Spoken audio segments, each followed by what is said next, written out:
పర్యావరణాన్ని పరిరక్షించాలనే ఉద్దేశంతో ప్రజలు మట్టి వినాయకులను పూజించేందుకు ఆసక్తి చూపుతున్నారు. అందుకే అనుగుణంగా వివిధ రూపాల్లో మట్టి వినాయక విగ్రహాలను తయారు చేస్తూ ఉంటారు. శ్రీకాకుళం నగరంలో మట్టి వినాయక విగ్రహాలకు కూడా డిమాండ్ పెరిగింది.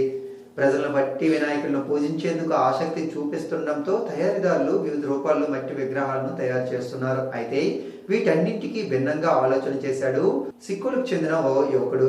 2 ఏళ్ల క్రితం పర్యావరణాన్ని కాంక్షిస్తూ ఐస్ క్రీం పుల్లలతో వినాయకుడిని తయారు చేసి ఔరా అనిపించిన ఆ కుర్రోడు ఇప్పుడు మరో వింత ఆలోచన చేసి ఏకంగా వివిధ రకాల చాక్లెట్లను ఉపయోగించి 9 అడుగుల గణపయ్యను తయారు చేసి ఆశ్చర్యానికి గురి చేశాడు. గార మండలం అంపోల గ్రామానికి చెందిన కళాకారుడు లాల్ ప్రసాద్ దాకోజు శ్రీకాకుళం జిల్లా కేంద్రంలోని కంపోస్ట్ కాలనీలో సమీపంలో నివాసం ఉంటున్నాడు.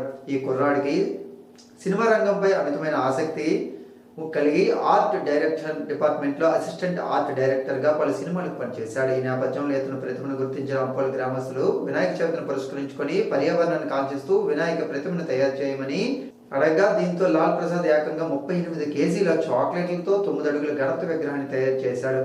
ఈ విగ్రహాన్ని అంపోల గ్రామం దిగువ వీధి యూత్ కమిటీ కోసం చేశామని ఆయన తెలిపారు. సుమారు 15 రోజులు శ్రమించి పలు రకాల చాక్లెట్లను ఉపయోగించి విగ్రహాన్ని తయారు చేసినట్లు లాల్ ప్రసాద్ వివరించారు. ఎవరైనా ఈ విగ్రహాన్ని చూడాలనుకుంటే అంపోల గ్రామంలో 15 రోజుల పాటు ఉంటుందని వెళ్లి దర్శించుకోవచ్చునని పేర్కొన్నారు.